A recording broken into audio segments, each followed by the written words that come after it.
ഒരു മനുഷ്യന് നന്മയും തിന്മയും ചെയ്യാനുള്ള സ്വാതന്ത്ര്യം അള്ളാഹു തആല കൊടുത്തിട്ടുണ്ട്. ഒരു മനുഷ്യന് അള്ളാഹു തആല ഇതേ സംവിധാനത്തോട് തന്നെയാണ് സൃഷ്ടിച്ചിരിക്കുന്നത്. അപ്പം അങ്ങനെ ഇതെല്ലാം അറിഞ്ഞുകൊണ്ട് തന്നെ സൃഷ്ടിച്ച അള്ളാഹു തആല എന്തുകൊണ്ടാണ് പിന്നെ ആ മനുഷ്യനെ ഇങ്ങനെ ആക്കുന്നത്? ഇപ്പോൾ കുറേ പേരെ നല്ലവരാക്കുന്നു, കുറേ പേരെ ഈ പറഞ്ഞ രീതി കള്ളുകൂടിയനും മറ്റുള്ള രീതിയിലേക്ക് മാറ്റുന്നു. ഈ ആക്കണത് അള്ളാഹു ആണെന്ന് പറയുന്നിടത്താണ് അതിൻ്റെ പ്രശ്നം. ആക്കണത് അള്ളാഹു അല്ല, ഈ ആവണവും തന്നെയാണ്.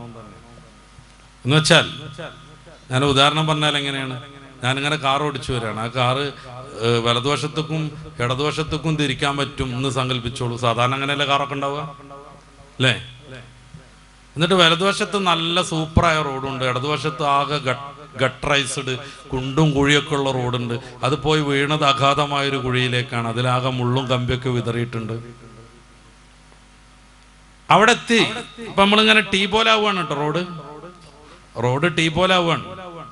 ഈ വലതുവശത്തേക്ക് പോണത് നല്ല റബ്ബറൈസ്ഡ് നല്ല അടിപൊളി ലൈറ്റൊക്കെ വെച്ച റോഡാണ്. ഇടതുവശത്തേക്ക് പോണത് പറ്റേ മോശം പിടിച്ച റോഡാണ്.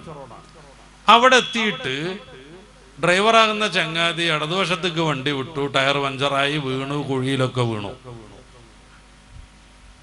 ഈ കാറ് നിർമ്മിച്ച ചങ്ങാതിമാര് ഇടതുവശത്തേക്ക് തിരിക്കുമ്പോൾ അത് തിരിയണ സംവിധാനം ഉണ്ടാക്കിയിട്ടാണ് ഞാൻ അങ്ങനെ കൊണ്ടുപോയത് എന്ന് അവൻ ആക്ഷേപിച്ച് എങ്ങനെ ഉണ്ടാവും? അവങ്ങനെ വിചാരിക്കുകയാണ്, എൻ്റെ കാർ എങ്ങനെ തിരിച്ചാലും വലതുവശത്തേക്കേ പോകായിരുന്നു എങ്കിൽ ഞാൻ എന്തായാലും ഇടതുവശത്ത് കൊണ്ട് കയറൂലായിരുന്നല്ലോ, എൻ്റെ കാറ് കേടുവരൂലായിരുന്നല്ലോ, വീഴൂലായിരുന്നല്ലോ എന്നൊക്കെ ഒരാൾ വിചാരിച്ചു എന്ന് കരുതിക്കോളൂ. എന്നിട്ട് കാർ കമ്പനിയെ കുറ്റപ്പെടുത്തിയാൽ എങ്ങനെ ഉണ്ടാവും? സത്യത്തിൽ ഇടതുവശത്തേക്കും വലതുവശത്തേക്കും തിരിക്കാൻ പറ്റും വിധത്തിലാണ് കാറ് സംവിധാനിച്ചിട്ടുള്ളത്. വേറെ കുറെ ആളുകൾക്ക് മനോഹരമായി വലതുവശത്ത് കൂടി ഓടിച്ചു പോകുന്നുണ്ട്, അവർക്കൊന്നും പറ്റണില്ല. ഇവൻ അവിടെ വെച്ച് കുരുത്തക്കേട് കാണിക്കുകയാണ്, ഇങ്ങോട്ട് ഇടതുവശത്തേക്ക് വണ്ടി ഓടിക്കുകയാണ്. വലതുവശത്തേക്ക് തിരിക്കാൻ പറ്റുമ്പോൾ തന്നെ അപ്പൊ മനുഷ്യൻ അള്ളാഹു സൃഷ്ടിച്ചിട്ടുള്ളത് നന്മയും തിന്മയും തെരഞ്ഞെടുക്കാൻ പറ്റുന്ന രീതിയിലാണ്. നന്മ തെരഞ്ഞെടുക്കാൻ വേണേൽ തിന്മ തെരഞ്ഞെടുക്കാൻ വേണേൽ ഇന്നതേ തെരഞ്ഞെടുക്കാവൂ എന്ന് റബ്ബ് ആരെയും നിർബന്ധിക്കൂല. എല്ലാത്തിൻ്റെയും ഗുണം പറഞ്ഞു കൊടുക്കും, ദോഷവും പറഞ്ഞു കൊടുക്കും. ഇതിലൂടെ പോയാൽ ഗുണത്തിലെത്തുന്നും പറയും, ഇതിലൂടെ പോയാൽ തിന്മയിലെത്തുന്നും പറയും. ഏതിലേക്ക് പോകണമെന്നത് തിരഞ്ഞെടുക്കാനുള്ള ഫ്രീവിൽ, ഇച്ഛാ സ്വാതന്ത്ര്യം, ഇഖ്തിയാറ് അള്ളാഹു മനുഷ്യന് നൽകിയിരിക്കുന്നു. അപ്പൊ ഒരു മനുഷ്യൻ ഇടതുവശത്തേക്ക് പോകണം, കുണ്ടിൽ വീഴണം, കാറ് കേടേറണം, പരിക്ക് പറ്റണം എന്ന് തീരുമാനിച്ച് അങ്ങോട്ട് തിരിച്ചാൽ അതിന്റെ എല്ലാ ശിക്ഷയും അവൻ അനുഭവിക്കേണ്ടി വരും. ഞാൻ പറയാം, ആ ഒരു തീരുമാനം അള്ളാഹ് എടുക്കണതല്ല. അങ്ങനെ ചില ആളുകൾ മനസ്സിലാക്കിയിട്ടുണ്ട്. ഇവൻ അങ്ങോട്ട് തിരിക്കണം എന്ന് അള്ളാഹു തീരുമാനിച്ചിട്ടുണ്ട്, അങ്ങനെ അള്ളാഹു തീരുമാനിച്ചിട്ടേ ഇല്ല. പിന്നെ ഒരു വിഷയമുള്ളത് എന്താണെന്നറിയോ, ഈ ചങ്ങാതി അങ്ങോട്ടേ തിരിക്കുള്ളൂ എന്ന് ഭാവി ഭൂതം വർത്തമാനം അങ്ങനത്തെ വ്യത്യാസമൊന്നും ഇല്ലാത്ത റബ്ബിന് മുൻകൂട്ടി അറിയാം എന്നത് റബ്ബിനെ കുറ്റപ്പെടുത്താൻ പറ്റുന്ന ഒരു സംഗതിയല്ല. ഇന്നതേ അവൻ തെരഞ്ഞെടുക്കണം എന്നല്ല, പിന്നെ അവൻ ഇന്നത് തെരഞ്ഞെടുക്കും എന്നുള്ളത് റബ്ബിന് ഭാവി ഭൂലം വർത്തകാലമൊന്നും ഇല്ലാത്തത് കൊണ്ട് മനസ്സിലായി എന്നത് റബ്ബിന്റെ കുഴപ്പമല്ല. ഞാനൊരു ഉദാഹരണം പറയാം. ഇപ്പൊ ഈ ചെറിയ മേശ നമ്മൾ മൂന്നായിട്ട് പകുക്കുക, പാർട്ടി ചെയ്യുക. ഒരു ഉറുമ്പ് ഇവിടുന്ന് അങ്ങനെ നടന്നു പോവാണ്. ഉറുമ്പിന് 1 ഇഞ്ച് പരിധിയിലേ കാഴ്ചയുള്ളൂ. ആ ഉറുമ്പിങ്ങനെ പോന്നുകൊണ്ടിരിക്കുന്ന ആ ഒരു ഒന്നാമത്തെ കള്ളി ഉറുമ്പിനെ സംബന്ധിച്ചിടത്തോളം പ്രസന്റ് ആണ്, വർത്തമാനാണ്. അല്ലേ? വർത്തമാനകാലല്ലേ? ആണ്. ഒന്നാമത്തെ വര കയറി ഉറുമ്പട് പോകുമ്പോ അത് വരെയുള്ളത് ഉറുമ്പിനെ സംബന്ധിച്ച് ഭൂതാണ്, ഈ സെന്ററിലുള്ളത് വർത്തമാനാണ്, അല്ലേ? നേരെ മറിച്ച് ഇതിന്റെ മുന്നേ ഉള്ളതോ, ഇപ്പൊ അദ്ദേഹം നിലകൊള്ളുന്ന ഉറുമ്പ് നിലകൊള്ളുന്ന സെന്ററിന്റെ അപ്പുറത്തുള്ളത് ഉറുമ്പിനെ സംബന്ധിച്ച് ഭാവിയാണ്. നിങ്ങളിവിടെ ഉണ്ടോ? നമ്മൾ ഈ മേശയെ മൂന്നായിട്ടൊരു വരട്ടും, ഒരു ഉറുമ്പ് ഇവിടുന്ന് അങ്ങനെ പോവാണ്. ഒന്നാമത്തെ വരത്തോളം അതിന് ആ ഒരു മേഖല പ്രസന്റ് ആണ്, വർത്തമാനാണ്. ഒന്നാമത്തെ വരട് കഴിഞ്ഞാൽ അതുവരെയുള്ളത് അതിനെ സംബന്ധിച്ച് ഭൂതാണ്. അവിടുന്ന് അങ്ങനെ പോയിട്ട് അത് അപ്പുറത്ത് എത്തോളം അതിന്റെ ആ രണ്ടാം വരന്റെ അപ്പുറമുള്ളത് ഭാവിയാണ്, അല്ലേ? നേരെ വെച്ച് ഉസ്താദന്മാരും ഞാനൊക്കെ ഇവിടുന്ന് ഇങ്ങനെ നോക്കുമ്പോ ഞങ്ങളെ സംബന്ധിച്ച് ഇത് മൊത്തം വർത്തമാനമാണ്. എന്റെ കാര്യം ഉറുമ്പിനേക്കാൾ കാഴ്ചശക്തി ഉണ്ട്, ഇത് നമുക്ക് വരുന്നുണ്ട്. അപ്പൊ ഈ ഒരു ഉറുമ്പ് ഇങ്ങോട്ടെത്താൻ 1-ാം വരയിലെത്താൻ 1 മണിക്കൂർ എടുത്ത് സങ്കല്പിക്കുക. അതേ റൂട്ടിൽ അത് പോവുകയാണെങ്കിൽ 2-ാം വരയിലെത്താൻ 1 മണിക്കൂർ ഉണ്ടാവും നമുക്ക് മനസ്സിലാക്കാൻ പറ്റും. 1 മണിക്കൂർ കൊണ്ട് ആ ഉറുമ്പ് അവിടെ എത്തുമെന്ന് ഞാനിവിടെ നിന്ന് തീരുമാനിച്ചു സങ്കല്പിച്ചോളൂ. അങ്ങനെ തന്നെ ഉറുമ്പ് എത്തുകയും ചെയ്തു. എൻ്റെ തീരുമാനം കൊണ്ടല്ല ഉറുമ്പ് അങ്ങനെ എത്തിയത്. നേരെ മറിച്ച് ഉറുമ്പ് അങ്ങനെ എത്തുമെന്ന് എനിക്ക് അറിയുന്നതുകൊണ്ട് ഞാൻ തീരുമാനിച്ചതാണ്. ഞാനൊരു 10 കുട്ടികളെ പഠിപ്പിക്കുന്നുണ്ടെന്ന് കരുതുക ദർസിൽ. ഓരോ കുട്ടി എത്ര പഠിച്ചിരിക്കുന്നതെന്ന് എനിക്കറിയാം. അവരെ നല്ലോണം ശ്രദ്ധിക്കുന്ന ഒരു ഉസ്താദാണെങ്കിൽ ഏതൊക്കെ ഓരോ കുട്ടി പഠിച്ചിരിക്കുന്നു എന്ന് എനിക്കറിയാം. ഞാൻ പരീക്ഷ നടത്തുകയാണ്. പരീക്ഷയിൽ 10 ചോദ്യം ഇടുന്നു. ഓരോ ചോദ്യം ഏതൊക്കെ കുട്ടിക്ക് അറിയാം ഇതുവരെയുള്ള അനുഭവം കൊണ്ട് എനിക്കറിയാം. അപ്പൊ ഞാനിങ്ങനെ പറയുന്നു, എ എന്നറിയുന്ന കുട്ടിക്ക് 100 മാർക്ക്, ബി എന്നറിയുന്ന കുട്ടിക്ക് 90 മാർക്ക്, സി എന്നറിയുന്ന കുട്ടിക്ക് 60 മാർക്ക്, ഡി എന്നറിയുന്ന കുട്ടിക്ക് 40. ബാക്കിയുള്ളവരൊക്കെ തോറ്റു. ഞാൻ എഴുതി വെച്ചു പരീക്ഷയുടെ മുന്നേ. ഈ കുട്ടികളെ കൃത്യമായിട്ട് അറിയുന്നതുകൊണ്ട്. പരീക്ഷ കഴിഞ്ഞു. എ എന്ന് പറഞ്ഞ കുട്ടിക്ക് 100 മാർക്കുണ്ട്, ബി എന്ന് പറഞ്ഞ കുട്ടിക്ക് 90 ഉള്ളൂ, സി കുട്ടിക്ക് 60, ഡിക്ക് 40. ബാക്കിയുള്ളവരൊക്കെ തോക്കുകയും ചെയ്തിട്ടുണ്ട്. ഞാൻ എഴുതി വെച്ചത് കൊണ്ടല്ല ഇവരിങ്ങനെ തോറ്റത്. നേരെ മറിച്ച് അവരങ്ങനെ തോക്കുന്ന അറിയുന്നത് കൊണ്ട് ഞാൻ എഴുതി വെച്ചതാണ്. എന്തിനാ എഴുതി അത് വേറെ കാര്യം. അള്ളാഹു എന്തിനാ അങ്ങനെ എഴുതുന്നത്? മലക്കുകളുടെ സൗകര്യത്തിനോ മറ്റോ പല ലക്ഷ്യങ്ങളുണ്ടാവാം. അപ്പൊ ഇന്നതവൻ ഇവൻ ചെയ്തിരിക്കണം എന്നല്ല റബ്ബിന്റെ തീരുമാനം. പിന്നെ അതിനവൻ ഇച്ഛാ സ്വാതന്ത്ര്യം നൽകിയിരിക്കുന്നു, ഫ്രീ വില്ല് കൊടുത്തിരിക്കുന്നു. ആ ഫ്രീ വില്ല് അനുസരിച്ച് അവൻ നന്മ തിരഞ്ഞെടുത്താൽ അവൻ വിജയിക്കും, തിന്മ തിരഞ്ഞെടുത്താൽ അവൻ തോക്കുകയും ചെയ്യും. പിന്നെ അള്ളാഹുവിന് 2 വിധം തീരുമാനങ്ങളുണ്ട്. ഒന്ന് മുബ്രമായ അമ്ര, ഒന്ന് മുഅല്ലക്കായ അമ്ര. ഒരാൾ വീട്ടിൽ നിന്ന് ഇറങ്ങുമ്പോൾ സദക്ക കൊടുക്കും, എന്നാൽ അവനൊരു ആക്സിഡന്റ് ഉണ്ടാവില്ല എന്ന് റബ്ബിന് തീരുമാനമുണ്ട്. സദക്കയുടെ മാത്രറിഞ്ഞിട്ട് അവനത് തീരുമാനം എടുത്താൽ ആക്സിഡന്റ് ഒഴിവാവും. ഇന്ന ദിവസം ഖിയാമത്ത് നാളാണ്, ഇനി നമ്മൾ എത്ര സദക്ക കൊടുത്തിട്ടും കാര്യമില്ല, അത് സംഭവിക്കും. അത് മുബ്രമായ അമ്രാണ്. മനുഷ്യ ജീവിതത്തിൽ പുരോഗതി നൽകാനാണ് ഇങ്ങനെ ഒരു സംവിധാനം ഉണ്ടാകുന്നത്. കാരണം ഈ ഒരു പ്രതീക്ഷ വിജയിക്കാൻ പറ്റും, എൻ്റെ തീരുമാനം അനുസരിച്ചാണ് കർമ്മഫലം എന്ന ബോധം ഉണ്ടാവുമ്പോൾ മനുഷ്യൻ എപ്പോഴും എനർജറ്റിക് ആവും. നേരെ മറിച്ച് യുക്തിവാദികൾ പറയുന്നത് പോലെ ഫ്രീ വില്ലില്ല. തലച്ചോറിൽ എന്തോ രാസപ്രവർത്തനത്തിന്റെ ഫലമായി നമുക്ക് തോന്നുന്നത് നമ്മുടെ ശരീരം നടപ്പിലാക്കുന്നു എന്നാണെങ്കിൽ, ഞാനിപ്പോൾ ഈ ഉസ്താദിനെ കുത്തി കൊന്നാൽ എന്നോട് ചോദ്യം ചോദിക്കാൻ പറ്റൂല. കാര്യം എനിക്കതിലൊരു കൺട്രോളും ഇല്ല. എന്തേ? തലച്ചോറിൽ രാസപ്രവർത്തനത്തിന്റെ ഫലമായി ഞാൻ കത്തിയെടുത്ത് കുത്തി. അപ്പൊ ഖദർ ഖലാ എന്ന് പറയുന്ന ഈ വിഷയം വളരെ സിമ്പിളാണ്. അതുള്ളത് കൊണ്ടാണ് മനുഷ്യൻ എനർജറ്റിക് ആവണത്. പക്ഷെ നമ്മളതിൽ കുറെ തെറ്റിദ്ധരിച്ചിരിക്കുന്നത്. അള്ളാഹു നമ്മളെ ഇന്ന തന്നെ ചെയ്യിപ്പിക്കുക. അങ്ങനത്തെ ഒരു ടീം ഉണ്ടായിരുന്നു, ഖദരിയാക്കൾ എന്ന് പറയുന്ന ടീം. അവരെ എതിർത്ത് തോൽപ്പിച്ച അഹ്ലുസുന്ന അവിടെ എത്തിയത്. അവരുടെ വാദം അതാണ്, കരിയില പോലെയാണ് മനുഷ്യൻ, അപ്പുപ്പന്താടി പോലെയാണ് മനുഷ്യൻ. അങ്ങോട്ട് കാറ്റടിച്ച് അങ്ങോട്ട് പോകും, ഇങ്ങോട്ട് കാറ്റടിച്ച് അങ്ങോട്ട് വരും. അല്ല, അങ്ങനല്ല. പിന്നെ മനുഷ്യൻ എന്ന് പറഞ്ഞാൽ അള്ളാഹു ഇച്ഛാ സ്വാതന്ത്ര്യം കൊടുത്തു വിട്ട ആളാണ്. ഇന്നൊക്കെ തെരഞ്ഞെടുത്താൽ അവൻ വിജയിക്കുന്നാണ് അള്ളാഹു തീരുമാനിക്കുന്നത്. അല്ലാതെ ഇന്നതോ തെരഞ്ഞെടുക്കണം, അവൻ തെറ്റേ ചെയ്യാവൂ എന്നല്ല. റസൂൽ പറഞ്ഞത് കുല്ലു മൗലൂദിൻ യൂലദു അലൽ ഫിത്ര, ഏത് കുട്ടിയും ജനിക്കുന്നത് നല്ല സ്വഭാവ വിശുദ്ധിയിലാണ് എന്നാണ്. പിന്നെ സാഹചര്യങ്ങൾക്കനുസരിച്ച് നന്മ തിരഞ്ഞെടുക്കാം, തിന്മ തിരഞ്ഞെടുക്കാം. തിന്മ തിരഞ്ഞെടുത്താൽ തോക്കുകയും ചെയ്യും, നന്മ തിരഞ്ഞെടുത്താൽ വിജയിക്കുകയും ചെയ്യും. മനുഷ്യൻ എങ്ങനെ പ്രവർത്തിക്കണമെന്നതിന്റെ മാനിഫെസ്റ്റോ നിർമ്മിക്കേണ്ടത് മനുഷ്യനെ പടച്ചോനാണ്. ഈ മൊബൈൽ കണ്ടുപിടിച്ച ചങ്ങാതി ആദ്യം ഇതുകൊണ്ട് ഇങ്ങനെ വരുന്ന സമയത്ത് അയാൾ ഇതിന്റെ പ്രവർത്തനം എങ്ങനെയെന്നൊക്കെ പറയുമ്പോൾ ആദ്യമായിട്ട് മൊബൈലിനെ കാണുന്ന നമ്മുടെ മുമ്പിലുള്ള ഒരാൾ വന്നിട്ട് പറയാം അങ്ങനൊന്നുമല്ല ഇങ്ങനെയാണെന്ന് പറഞ്ഞാൽ എത്രമേൽ വിഡ്ഢിയാണ് അയാൾ. മാർക്കോണി റേഡിയോ കൊണ്ടുവരുന്നു, ഇങ്ങനെ പിടിച്ചാൽ സ്റ്റേഷൻ കിട്ടുന്നു, ഇങ്ങനെ കൂട്ടിയാൽ സൗണ്ട് കൂടുന്നൊക്കെ പറയുമ്പോൾ അതൊന്നുമല്ല, സൗണ്ട് കൂടുന്ന പറഞ്ഞതാണ് സ്റ്റേഷൻ എന്ന് പറഞ്ഞതാണ് സൗണ്ട് കൂട്ടുന്ന സാധനം എന്ന് പുറമുള്ളൊരു പൊട്ടം പറഞ്ഞാൽ എന്തുമേൽ വിഡ്ഢിയാണോ? നമ്മളാകുന്ന ഈ ഉപകരണം എങ്ങനെ പ്രവർത്തിക്കണമെന്ന് നമ്മളോട് പറയുന്നത് നമ്മളെ പടച്ച റബ്ബാണ്. നേരത്തെ ഞാൻ പറഞ്ഞല്ലോ, my body is my choice. പറ്റില്ലെന്ന് റബ്ബ് പറയുന്നു. നിങ്ങളുടെ ശരീരത്തെ ഇങ്ങനെയൊക്കെയാണ് ഉപയോഗപ്പെടുത്തേണ്ടത്, നിങ്ങൾ കരുതുന്നത് പോലെ ഉപയോഗപ്പെടുത്തിക്കൂടെന്ന് റബ്ബ് പറയുന്നു. അതിന് പിന്നിൽ വലിയ വലിയ ആദർശങ്ങളുണ്ട്, ലക്ഷ്യങ്ങളുണ്ട്, തീരുമാനങ്ങളുണ്ട്. അപ്പൊ നമ്മൾ പറയണം ആ നിലക്കൊന്നുമല്ല. ഞാൻ പിന്നെ നിങ്ങൾക്ക് മനസ്സിലാവുന്ന ഒരു ഉദാഹരണത്തിലേക്ക് പോകാം. ഞാനൊരു കാറ് മേടിക്കുന്നു. ആ കാറിൽ അതിന്റെ ഇന്ധന ടാങ്കിൽ ഡീസൽ ഒഴിക്കണമെന്നാണ് കമ്പനിയുടെ നിയമം. ഞാൻ പറയാണ് വീട്ടിൽ കുറെ മണ്ണെണ്ണ സ്റ്റോക്ക് ഉണ്ട്, ഞാനതിൽ ഒഴിക്കുമെന്ന് പറഞ്ഞാൽ my body is my choice എന്ന് പറഞ്ഞ പോലെ my car is my choice എന്ന് പറയാൻ പറ്റുമോ? നമ്മൾ വെറുതെ ഒന്ന് ആലോചിച്ച് നോക്കൂ. അതിന്റെ റേഡിയേറ്ററിൽ പണ്ടൊക്കെ വെള്ളം ഒഴിച്ചിരുന്നു, ഇപ്പോ ഗ്രീൻ കളറുള്ള ഒരു ലിക്വിഡ് ഒഴിക്കാറുണ്ട്, ഒരു കൊഴുത്ത ദ്രാവകം. വീട്ടിൽ ഇന്നലത്തെ കഞ്ഞിവെള്ളം ഉണ്ട്, നല്ല കൊഴുപ്പുണ്ട്, ഞാനിത് അങ്ങോട്ട് ഒഴിക്കും എന്ന് പറഞ്ഞാലോ? ഈ കാർ എങ്ങനെ പ്രവർത്തിക്കണമെന്ന് അത് നിർമ്മിച്ചയാൾ പറഞ്ഞിട്ടുണ്ട്. അതിന്റെ വലതുവശത്ത് ചേർന്ന് നിൽക്കുന്ന പെടല ചവിട്ടിയിട്ടുണ്ടെങ്കിൽ കാറിന് ഊക്ക് കൂടും, ഇന്ധനം കൂടുതലായി യന്ത്രത്തിലേക്ക് പ്രവഹിച്ചു കൊണ്ടിരിക്കും. അതിന്റെ സെൻട്രലിൽ ഒരു പെടലുണ്ട്, അത് ചവിട്ടിയാൽ വണ്ടി നിന്നിരിക്കും. അതിന്റെ ലെഫ്റ്റ് വശത്ത് ഒരു പെടലുണ്ട്, അതിന് ആക്സിലേറ്റർ, അതിന് ക്ലച്ച് എന്നാണ് പറയാ.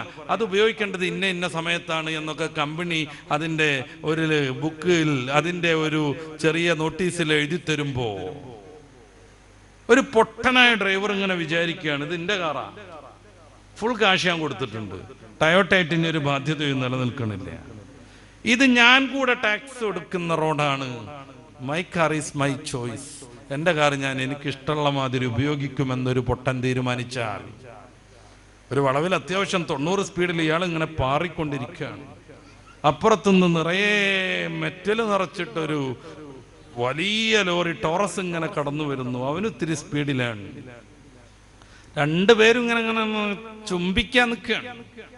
ആ സമയത്താണ് കമ്പനിക്കാരന്റെ നിയമം ഓർമ്മ വരുന്നത്, സെന്ററിലെ പെടൽ ആഞ്ഞു ചവിട്ടണം. ഒരു യുക്തിവാദിയായിരുന്നു കാർ ഓടിച്ചുകൊണ്ടിരിക്കുന്നത്. ഞാൻ സർവതന്ത്ര സ്വാതന്ത്ര്യനാണ്, എൻ്റെ car, my car is my choice, ഞാൻ ആ വലതുവശത്തിലുള്ള ആക്സിലേറ്റർ ആഞ്ഞു ചവിട്ടെന്ന് പറഞ്ഞാൽ അതോടെ തീർന്നു അയാളുടെ ജീവിതം, അതോടെ തീർന്നു അയാളുടെ ജീവിതം. എന്തേ, കാർ അയാളുടേതല്ലേ? ആണ്, അയാളല്ലേ കാശ് കൊടുത്തേ, അതും ശരിയാണ്. ടാക്സ് കൃത്യമായി അടക്കുന്നില്ലേ? ആണ്, ഉണ്ട്, ഒക്കെ റെഡിയാണ്. പക്ഷെ അയാൾ ഇഷ്ടം പോലെ അയാളുടെ കാർ ഉപയോഗിക്കാൻ കഴിയില്ല. അവിടെ സെന്ററിലുള്ള പെടൽ ആഞ്ഞു ചവിട്ടണം, വണ്ടി നിൽക്കണം, അല്ലെങ്കിൽ ടോറസിന്റെ ഉള്ളിലേക്ക് ഇത് കയറിപ്പോകും. അത് വലിച്ചെടുക്കാൻ തന്നെ കുറെ ആളുകൾ മെനക്കെടേണ്ടി വരും. വളരെ ലളിതമാണ് ഞാൻ പറയുന്നത്. ഒരു യന്ത്രം എങ്ങനെ ഉപയോഗിക്കണമെന്ന് അതിനെ പടച്ചവൻ, അതിനെ സൃഷ്ടിച്ചവനാണ് കൽപ്പിക്കേണ്ടത്. മനുഷ്യനാകുന്ന വാഹനം, ഇത് ശരിക്കും വാഹനമാണ്, ഇത് ശരിക്കും വാഹനമാണ്, നമ്മുടെ ആത്മാവിന് സഞ്ചരിക്കാനുള്ളൊരിടം മാത്രം. അതുകൊണ്ടാണ് വാപ്പ മരണപ്പെട്ടാൽ അതുവരെ ഉപ്പച്ചി എന്ന് വിളിച്ചിരുന്ന മക്കൾ വിളിമാറ്റുന്നത്, നാട്ടുകാര് വിളിമാറ്റുന്നത്. പിന്നീട് അവരുടെ പ്രയോഗം തന്നെ മാറുന്നത്.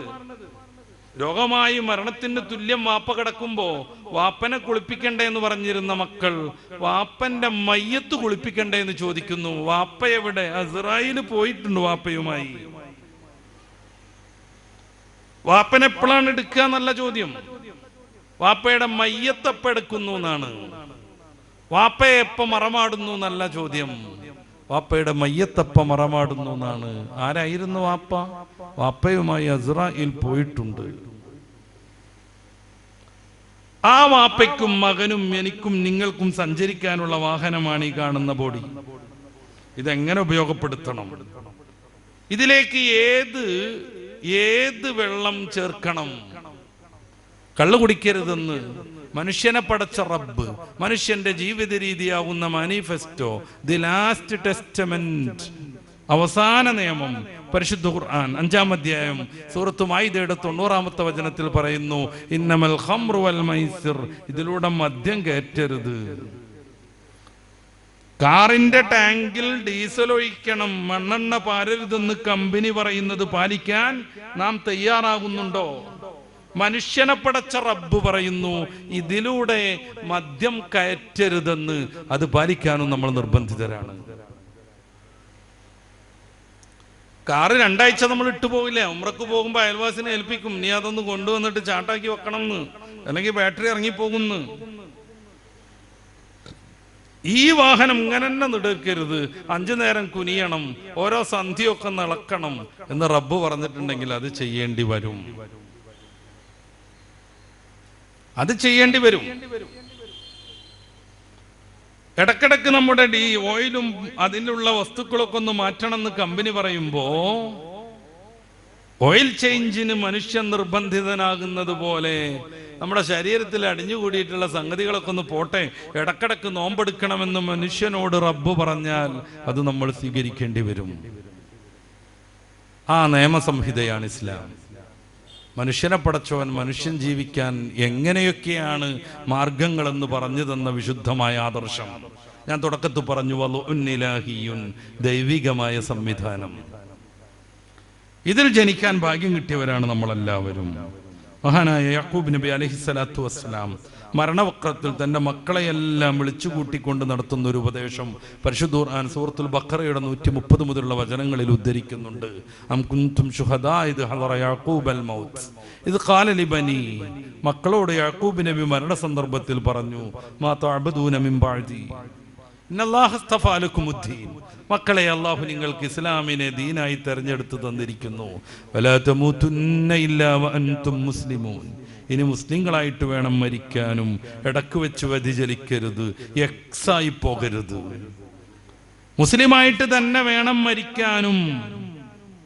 അവിടുന്ന് ചോദിച്ചു, മാ തഅബുദൂന മിൻ ബഅദി, എനിക്കു ശേഷം നിങ്ങൾ ആരെ ആരാധിക്കും?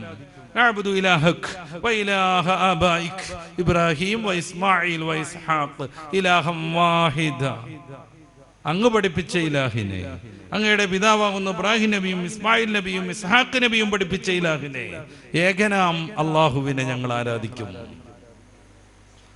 ആ മക്കളുടെ സന്തോഷപൂർവമുള്ള മറുപടി കേട്ട് സായുജ്യത്തോടു കൂടെയാണ് യാക്കൂബ് നബി അലൈഹിസ്സലാം മരണപ്പെടുന്നത്. ഇങ്ങനെ വരുമ്പോഴാണ് നമ്മുടെ നാട്ടിലൊക്കെ കുട്ടികൾക്കൊക്കെ ഒരു ചെറിയ ഡൗട്ട്, അങ്ങനെയാണെങ്കിൽ മനുഷ്യനെ പടക്കാനോ ഒരു സൃഷ്ടാവുണ്ടോ? അങ്ങനെ അള്ളാഹ് എന്ന് പറഞ്ഞ ഒരാളൊക്കെ ഉണ്ടോ? കുറച്ച് ദാർശനികമായ വിഷയമാണത്, ശ്രദ്ധാപൂർവം കേൾക്കണം. കുറെ ആളുകള് അള്ളാഹുവിനെ എങ്ങനെ ലാബിലൊന്നും കൊണ്ടുപോയാൽ പരിശോധിച്ചാൽ കിട്ടൂല എന്നാ പറയുന്നത്. സയന്റിസം എന്നാണ് അതിന് പറയാം, ശാസ്ത്രമാത്രവാദം. അതായത് ആധുനിക ശാസ്ത്രം തെളിവ് സഹിതം തെളിയിച്ച ഒന്നേ വിശ്വസിക്കൂ. ഒരു വലിയ അബദ്ധമാണിത്. കാരണം ആധുനിക ശാസ്ത്രം പോലും നിലനിൽക്കുന്നത് സയന്റിഫിക്കായ ആർഗ്യുമെന്റുകളുടെ മുകളിലല്ല, നേരെ മറിച്ച് പല ഊഹങ്ങളുടെയും തത്വങ്ങളുടെയും മുകളിലാണ്. ലോകത്ത് എല്ലായിടത്തും നടന്നോ? സർ ഐസക് ന്യൂട്ടൻ ആപ്പിള് താഴേക്ക് വീണുണ്ടോ എന്ന് നോക്കിയിട്ട് അയാൾ എവിടെ ഇരുന്നപ്പോ തലയിൽ ആപ്പിള് വീണു എന്നാണ് കഥ.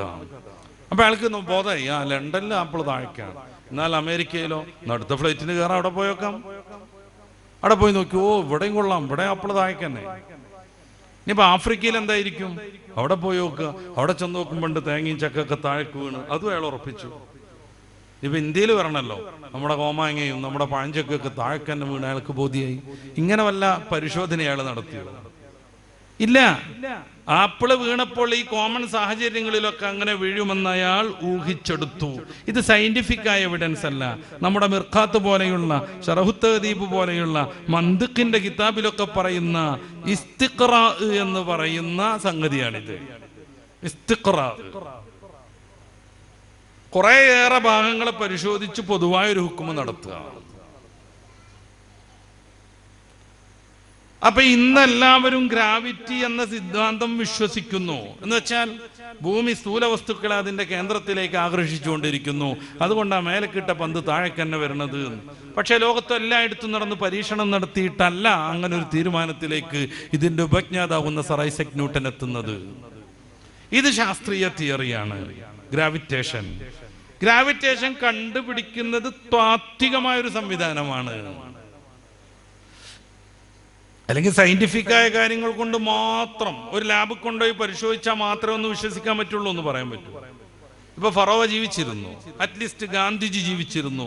അതിനെന്താണ് ശാസ്ത്രീയമായ എവിഡൻസ്? ഗാന്ധിജിനെ കണ്ട കുറെ ആൾക്കാർ അത് രേഖപ്പെടുത്തി പറഞ്ഞു തന്നു. അവരെ കണ്ടവരും പറഞ്ഞത് കേട്ടവരും പിന്നെ നമ്മളോട് പറഞ്ഞു തന്നു. ഇങ്ങനെ അല്ലാതെ ഗാന്ധിജി ജീവിച്ചു എന്നുള്ളതിന് എന്താ സയന്റിഫിക് ആയ എവിഡൻസ്? എന്താണ്? നമ്മൾ ആലോചിച്ച് നോക്കൂ. ഹിറ്റ്ലർ എന്നറിയുന്ന ആളുണ്ടായിരുന്നു, കുറെ ജൂതന്മാരെ കൊന്നിരുന്നു. എന്താ തെളിവ്? എന്താണ് തെളിവ്? ഹിറ്റ്ലറിന്റെ ഏതെങ്കിലും ഒരു ശരീരഭാഗം ലാബ് കൊണ്ടുപോയി പരിശോധിച്ചാൽ അത് ഹിറ്റ്ലറിൻ്റെതാണെന്ന് മനസ്സിലാവോ? മക്കയുണ്ട്, നമ്മൾ എങ്ങനെ വിശ്വസിക്കുന്നു? അമേരിക്കയുണ്ടെന്നും അമേരിക്കക്ക് ഒരു വാഷിങ്ടൺ പ്രസിഡന്റ് ഒരു സ്റ്റേറ്റ്, ഒരു തലസ്ഥാനമുണ്ടെന്നും നമ്മൾ അങ്ങനെ വിശ്വസിക്കുന്നു. ജപ്പാനിൽ നിന്ന് കുറെ മണ്ണ് വാരി കൊണ്ടുവന്ന് നമ്മുടെ നാട്ടിലെ ലാബിലിട്ട് പരിശോധിച്ചാൽ ജപ്പാന്റെ ക്യാപിറ്റൽ ടോക്കിയോ ആണെന്ന് നമുക്ക് മനസ്സിലാവും. ഞാൻ എൻ്റെ വിദ്യാർത്ഥികളെ സ്നേഹിക്കുന്നു, ഞാൻ എൻ്റെ മക്കളെ സ്നേഹിക്കുന്നു. എന്താ തെളിവ്? എന്താണ് തെളിവ്? ഞാൻ എൻ്റെ മക്കളെ കൂട്ടിപ്പിടിച്ച് ഉമ്മം കൊടുക്കുന്നത് തെളിവാണോ? അത് അഭിനയിക്കുകയാണെങ്കിലോ മഹാഭാരതത്തിലൊക്കെ അല്ലേ ധൃതരാഷ്ട്രർ ഭീമസേനനെ ഒരു കൂട്ടിപ്പിടിച്ച് മുത്തം കൊടുക്കൽ, നശിപ്പിക്കലായിരുന്നു അത്ര അദ്ദേഹത്തിന്റെ താല്പര്യം. കൂട്ടിപ്പിടിച്ച് മുത്തം കൊടുത്തത് കൊണ്ട് സ്നേഹമുണ്ടെന്ന് മനസ്സിലാവോ? ഇല്ല. നാട്ടിൽ പോകാൻ, വീട്ടിൽ പോകാൻ ആഗ്രഹിച്ചു നിൽക്കുന്ന ഒരു ഭാര്യ ഭർത്താവിനെ സോപ്പടിച്ച് കൂട്ടിപ്പിടിച്ച് ഒരു കിസ്സൊക്കെ നടത്തിയും സങ്കല്പിക്കുക. അത് സ്നേഹം കൊണ്ടാണെന്ന് എങ്ങനെ തീരുമാനിക്കുക? നാട്ടിൽ പോകാനും വീട്ടിൽ പോകാനുള്ള സമ്മതം കിട്ടാനാണെങ്കിലോ? പോട്ടെ, ഞാൻ എൻ്റെ 2 മക്കളെയും സ്നേഹിക്കുന്നു, 2 മക്കളെയും ഈക്വലായി ഞാൻ സ്നേഹിക്കുന്നു എന്നുള്ളതിന് സയന്റിഫിക്കായി എന്ത് എവിഡൻസ് ഉള്ളത്? അല്ലെങ്കിൽ ഞാൻ എത്രമാത്രമാണ് അവരെ സ്നേഹിക്കുന്നത് എന്ന് എങ്ങനെ നമുക്ക് മനസ്സിലാവുക? ഒരു പ്രയാസം ഉണ്ടാവുമ്പോൾ നമ്മൾ ദുഃഖിക്കുന്നുണ്ട് എന്ന് എങ്ങനെ മനസ്സിലാവുന്നത്? ദുഃഖിക്കുന്നുണ്ട് എന്ന് എങ്ങനെ മനസ്സിലാവുന്നത്? കണ്ണിന്ന് വെള്ളം വന്നാൽ ദുഃഖിക്കാൻ മനസ്സിലാവോ? സന്തോഷത്തിനും കണ്ണിന്ന് വെള്ളം വരൂലേ? സയന്റിഫിക്കായ എവിഡൻസ് കൊണ്ട് മാത്രമേ ഒരു കാര്യം അംഗീകരിക്കൂ എന്നത് ഏറ്റവും വലിയ തെറ്റാണെന്ന് ഒന്ന്. രണ്ടാമത്തെ കാര്യം പറയാം. ശാസ്ത്രം എന്ന് പറഞ്ഞാൽ എന്താണ്? പരീക്ഷണ നിരീക്ഷണങ്ങൾക്ക് വിധേയമായി ഈ പ്രപഞ്ചത്തെ കുറിച്ച് പഠിക്കുന്ന സംവിധാനം. പിന്നെ എങ്ങനെ പ്രപഞ്ചാതീതനായ റബ്ബിനെ പഠിക്കാൻ അതുകൊണ്ട് ഉപയോഗപ്പെടുത്തുക? ഓരോന്നിനോരോ മാനദണ്ഡല്ലേ. ഡോക്ടറെ അടുത്ത് പോയാൽ സ്റ്റെതസ്കോപ്പ് എടുത്ത് നെഞ്ചത്ത് വെക്കും, നമ്മുടെ ഹാർട്ട് ബീപ്പ് എങ്ങനെ ഉണ്ട് എന്ന് നോക്കാൻ. പനി നോക്കാൻ അതുകൊണ്ട് പറ്റുമോ? ഇല്ല. അയാൾ തെർമോമീറ്റർ എടുത്തിട്ട് വായാലോ മറ്റോ വെച്ച് തരും.